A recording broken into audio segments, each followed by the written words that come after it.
Welcome to M2 Hockey and HockeyShare.com. Today we're going to go over some basics about checking and taking a check along the wall. The first thing we want to keep in mind when we're checking is that you got to get low, you got to get into a good stance. So a good stance while you're getting hit along the wall is going to be feet just over shoulder width apart, knee bend, heads up, chest is up. Okay? A lot of times you're going to see players get their feet real narrow when they go to take a hit along the wall. What this is going to do is put you completely off balance. It's going to give you no stability once you take your check. Okay? So you want to make sure you're nice and wide, you get right up against the wall. Number two, try to get your feet parallel to the boards. So we don't want to take a hit here, but we're going back into the wall first. And we definitely don't want to be here where our face is going to hit the wall first. Okay, we're getting hit from behind. So get yourself in a good position along the wall. Get your feet parallel if you can, staying low in that stance. Next, when we actually take the check, we want to distribute the force over as much of our body as possible. Specifically, we want to try to absorb a lot of the impact along the hip and the upper thigh here, because it's going to be a lot easier on your body to absorb contact there with the wall than just taking it with your shoulder in.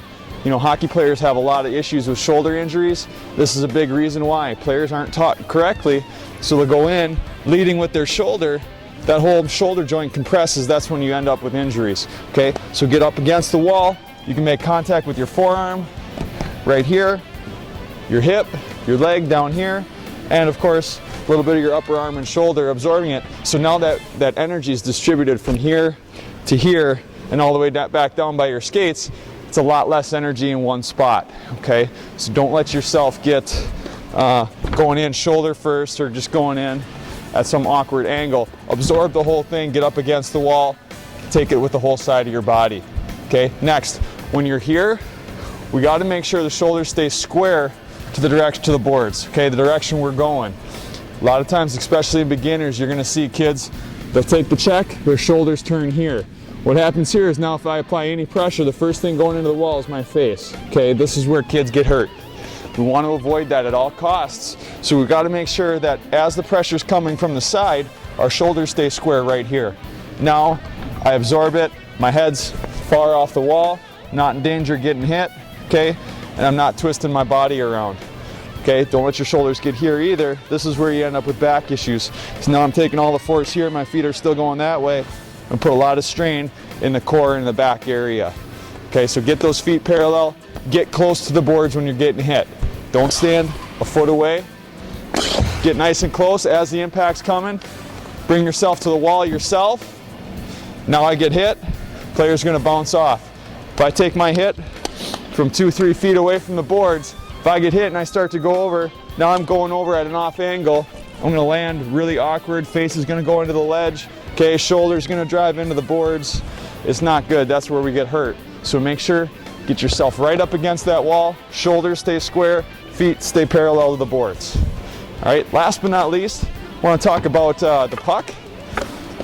A lot of times when players get hit, they'll inadvertently pull up and they'll chip the puck forward. Sometimes that works, but it really depends on the play. Players need to get into a good habit of protecting that puck along the wall as they get hit.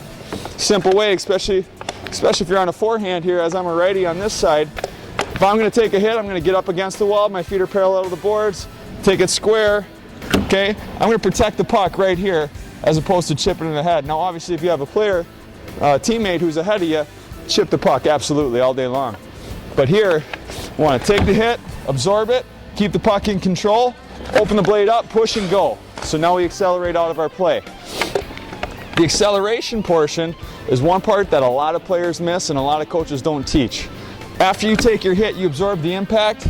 The next step has to be get your feet moving, or as I call it, skating through your check. If you don't skate through your check, you're just wasting all your energy and you're wasting everything that you just did to work to get that puck. Now, take your hit, get your feet moving, explode out of that corner, get back in the play. Okay, this is also going to help you avoid some of that hesitation of getting hit and stopping and pulling up right here. Again, now our knees aren't bent, we already talked about that. Okay, but if you just have the mindset of skating through every check you take, you're going to be in much better shape, because now you're going to go here, boom, take your hit, peel off and go, and you're good to go. Now you still have control of the puck, or at least you're still part of the play if you do lose the puck. Okay, so make sure when you're teaching kids make sure they understand that they have to skate through their checks. It'll make them a better hockey player for sure. The next thing I want to talk about though is how to coach this, how to teach this. Now obviously, depending on what age, you're going to be teaching different aspects of checking. If you're in the States, if you're at a squirt or a mite level, you're not teaching a straight on check, although I do actually believe that it's beneficial for them to learn how to take a check just like this in order for safety, because there is bumping in any level of hockey, girls, mite, squirt, Pee Wee, Bantam, high school, just right on down the line. But what I think is sorely missing is teaching this through the older ages. Too often, organizations will just teach it at the Pee Wee level and they'll forget about it. They'll run their checking clinic and it'll never be seen again. I think this is a huge mistake. I think especially at the younger levels, squirt, Pee Wee, even Bantam, it needs to be reinforced. Okay, so after the checking clinics, coaches need to incorporate checking drills both on ice and off ice in order for hockey players to be better at this and frankly to avoid injuries. Too often you see kids get hurt or hurting other players because they don't know how to properly take a check or give a check. So this is a super important part of our game. This is a safety issue here for everybody involved in it, and it's really important. Even at the midget, the high school and junior levels, there needs to be contact drills, and if you see something that's not right, you need to stop it, address it, and correct it. Okay, continue to reinforce these skills as these players develop. If you don't, the game won't be as safe. So please help us out with that. Get the word out, continue to run drills. Simple drills here.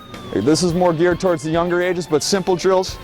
First one we can do is on the whistle, you have the player start about 3-4 feet away from the boards. Now this is going to be what we call our danger zone again. This is where we don't want to be taking the hit because we're going to go in awkward. All you do is you have your team line up here, all facing the same direction. Coach blows the whistle, players quickly get against the wall, make impact with the entire side of their body, head up, chest is up, and they get back out on the coach's next whistle. So in, out. Okay? So you're looking for, one, making sure their head's not hitting the wall. You'll hear it. You'll hear it, especially with young kids, you'll hear their helmets cracking off the wall the first couple times. Correct it. Usually all it is their shoulders have turned a little bit and their head's in here. The shoulders are the next thing to look at. The hips are the next thing to look at. Make sure they're against the wall. Make sure they're not out here where they're forcing everything to their shoulders. Last thing to look at is their feet. Make sure their feet are parallel to the boards. So real simple drill again. Out, in, out, in. Okay? Checking drills don't have to be complicated, especially in the beginning ones. You can use a checking pad, like a football pad. All you have to do is take the pad, drive your player into the wall. Obviously use age-appropriate force when you're hitting them against the wall. Okay? But push them in and pause. Have them wait, stop, and correct any issues you see. The most common one I think you're going to see is the shoulders turning on impact. Okay? And then you kind of progress that one.